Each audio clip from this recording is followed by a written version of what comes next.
आप इस दो मेंढक की कहानी सुनकर कभी भी हिम्मत नहीं हारोगे। एक बार मेंढक का ग्रुप कहीं घूमने के लिए जा रहा था। तभी उनमें से दो मेंढक गहरे गड्ढे में गिर जाते हैं। बाकी के मेंढक जब गड्ढे के किनारे आते हैं तो इतना गहरा गड्ढा देखकर उन दोनों मेंढकों से कहते हैं कि इतने गहरे गड्ढे से निकलना असंभव है। अब तो तुम दोनों की मौत निश्चित है। दोनों मेंढक उनकी बातों को इग्नोर करते हैं और गड्ढे से निकलने की कोशिश करने लगते हैं। बाकी के मेंढक उन्हें ऐसा करने से मना करते हैं और कहते हैं कि बेकार की कोशिश बंद करो। फिर भी वो दोनों मेंढक कोशिश करते रहते हैं। तभी उनमें से एक मेंढक उनकी बात को मान लेता है और थककर वहीं मर जाता है, लेकिन दूसरा मेंढक कोशिश जारी रखता है। दोस्तों, इस वीडियो में दो कहानियां हैं। दोनों कहानियां आज आपको सुनाते हैं, लेकिन दूसरा मेंढक कोशिश जारी रखता है। उधर बाकी के मेंढक उसे लगातार ऐसा करने से मना करते हैं।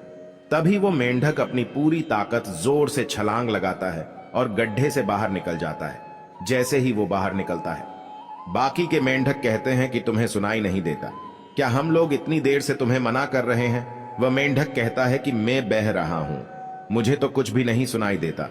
मुझे लगा तुम लोग मुझे मोटिवेट कर रहे हो। कहते हैं ना कि आपके शब्दों में इतनी शक्ति होती है कि आप किसी हताश व्यक्ति में जान डाल सकती है और जिंदा व्यक्ति को मुद्दे से भी बदतर कर सकती है। और हाँ, कहानी अच्छी लगी है तो लाइक जरूर करें, और जो भगवान पर विश्वास रखते हैं वो कमेंट में जय श्री कृष्ण अवश्य लिखें। राधे राधे। अब चलिए हम आपको दूसरी कहानी सुनाते हैं, एक चतुरी और डाकू की कहानी। एक गांव में एक चमार रहता था। वह बहुत बुद्धिमान था, इसलिए उसे सब चतुरी चमार कहा करते थे। बस हुआ और उसकी पत्नी इतना सा ही आदमी था उसके परिवार में। इसके बावजूद बेहद गरीबी में वे अपने दिन गुजार रहे थे। एक दिन चतुरी ने शहर जाकर पैसे कमाने की बात सोची। उसकी पत्नी को भी यह बात ठीक लगी और अगले ही दिन चतुरी निकल गया शहर की तरफ। मेहनती तो वह था ही, सूझबूझ भी उसमें खूब थी। कुछ ही दिनों में उसने 100 रुपए कमा लिए। इसके बाद वह गांव को रवाना हो गया। रास्ते में एक घना जंगल पड़ता था। जंगल में डाकू रहते थे। तभी चतुरी ने मन ही मन सोचा कि अगर रुपये लेकर जाऊंगा तो डाकू छीन लेगा। तभी उसके दिमाग में एक उपाय आया। उसने वही एक घोड़ी खरीदी और कुछ रुपए उसके पूंछ में बांध कर चल दिया। आखिर वही हुआ जिसका डर था। देखते देखते डाकुओं ने उसे घेर लिया और बोला, कमाई करके लाया है। चतुरिया बोला, निकाल रुपए। चतुरी ने कहा, रुकिए, मेरे पास कहां जो थे उससे यह घोड़ी खरीद लाया हूं। इस घोड़ी की बड़ी कारनामे है, मुझे ये रोज 50 रुपये देती। इतना कहकर उसने घोड़ी की पूंछ में डंडा दे मारा।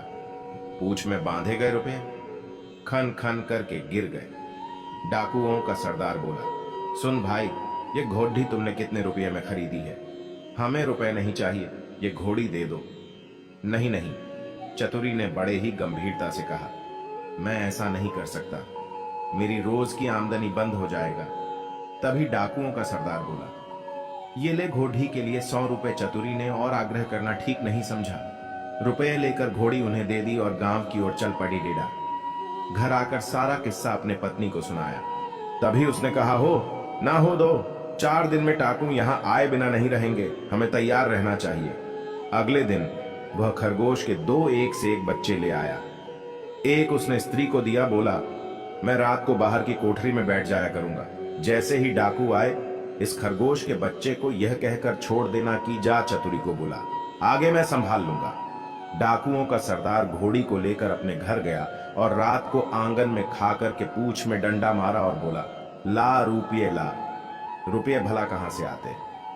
उसने कस कस कर कई डंडे पहले तो पूंछ में मारे, फिर कमर में मारा। घोड़ी ने लीड कर दी पर रुपये नहीं दिए। सरदार समझ गया कि चतुरी ने जरूर कोई बदमाशी की है, पर उसने अपने साथियों से कुछ भी नहीं कहा। घोड़ी बिसारियों रुपए बकहां से देती। चतुरी ने उन्हें मूर्ख बना दिया।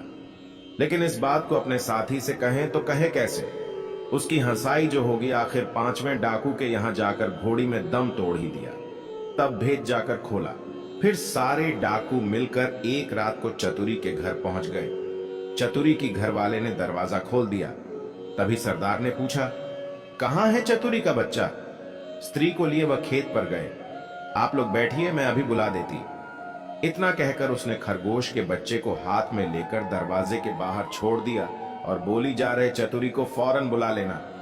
जन भर बाद भी डाकुओं ने देखा कि चतुरी खरगोश के बच्चे को हाथ में लिए चला आ रहा। आते ही बोला, आप लोगों ने मुझे बुलाया। इसके पहुंचते ही मैं चला आया, वह रे खरगोश। डाकू गुस्से में भरकर आए थे, पर खरगोश को देखते ही उनका गुस्सा काफूर हो गया। सरदार ने अज रथ में भरकर पूछा, ये तुम्हारे पास कैसे पहुंचा? चतुरी बोल, यही तो इसकी तारीफ मैं साथ में असमान पर हूं तो ये वहां से भी बुला ला सकता है। सरदार ने कहा, चतुरी या खरगोश हमें दे दो, हम लोग इधर उधर घूमते रहते हैं और हमारे घर वाली परेशान रहती है, वह इसे भेजकर हमें बुला लिया करेगी। दूसरा डाकू बोला, तूने हमारे साथ बड़ा धोखा किया है। रुपए ले आया और ऐसी घोड़ी दे आया कि जिसने एक पैसा भी नहीं दिया और मर गई। खैर, जो हुआ सो हुआ। अब यह खरगोश दे दो। चतुरी ने बहुत मना किया तो सरदार ने 100 रुपए निकाले और बोला, यह ले और खरगोश दे हमें। चतुरी ने रुपए ले लिए और खरगोश दे दिया। डाकू चले गए। चतुरी ने आगे के लिए फिर एक चाल सूझी। उधर डाकुओं के सरदार ने खरगोश के घर ले जाकर अपनी स्त्री को दिया और उससे कह दिया कि जब खाना तैयार हो जाए तो इसे भेज देना। और वो बाहर चला गया। दोस्तों के बीच बैठा रहा। देखते देखते आधे रात हो गई, पर खरगोश नहीं आया तो वह झल्ला कर घर पहुंचा और स्त्री पर, तुम बेकार के नाराज होते हो, मैंने तो घंटों पहले खरगोश को भेज दिया था। सरदार समझ गया कि यह चतुरी की शैतानी है। वे लोग किसे रोज रात को फिर चतुरी के घर पहुंच गए। उन्हें देखते ही जब देखते चतुरी ने को फिर चतुरी के घर पहुंच गए। उन्हें देखते ही जब देखते चतुरी ने अपनी स्त्री से कहा, इनके रुपए लाकर दे दें।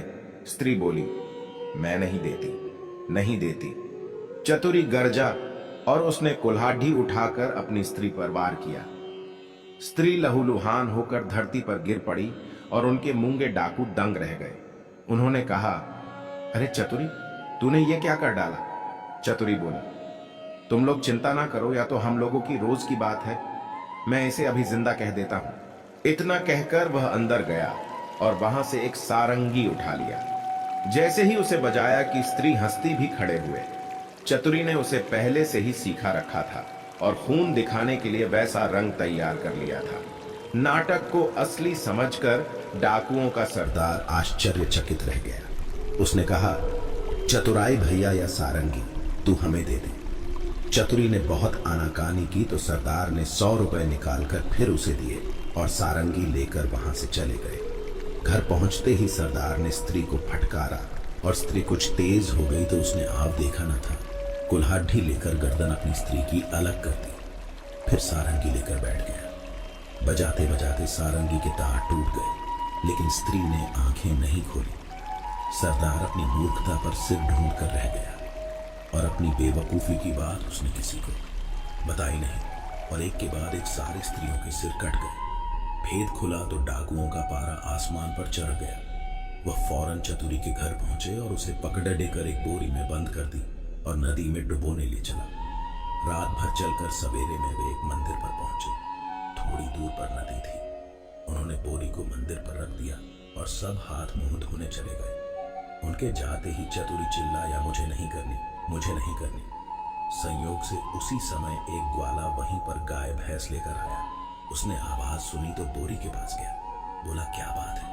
चतुरी ने कहा, क्या बताऊं, राजा के लोग मेरे पीछे पीटे हैं कि राजकुमारी से विवाह कर लो, लेकिन मैं कैसे करूं? मेरी शादी हो गई है, फिर भी लोग मुझे पकड़कर बाहर शादी करने के लिए ले जा रहे हैं। ग्वाला बोला, भैया मेरा नहीं हुआ है, मैं इसके लिए तैयार।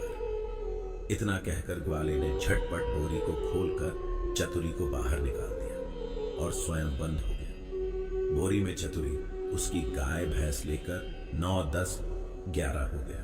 थोड़ी देर में डाकू आए और बोरी ले जाकर उन्होंने नदी में पटक दी। उसे संतोष हो गया कि चतुरी से उनका पीछा छूट गया, लेकिन लौटे तो रास्ते में देखते हैं कि चतुरी सामने। उन्हें अपनी आंखों पर विश्वास नहीं हुआ।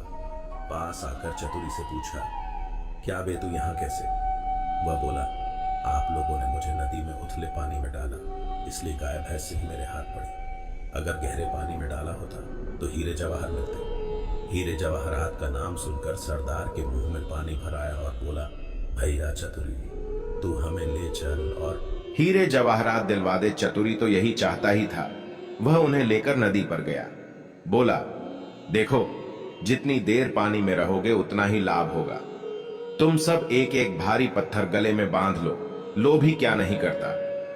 उन्होंने अपने घरों में पत्थर बांध लिए और एक कतार में खड्डे हो गए। चतुरी ने एक एक को धक्का देकर नदी में गिरा दिया।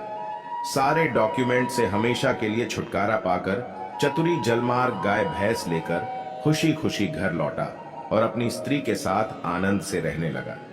तो दोस्तों, आपको ये कहानी कैसी लगी? पसंद आए तो लाइक करें और कमेंट में राधे राधे अवश्य लिखें और पेज को फॉलो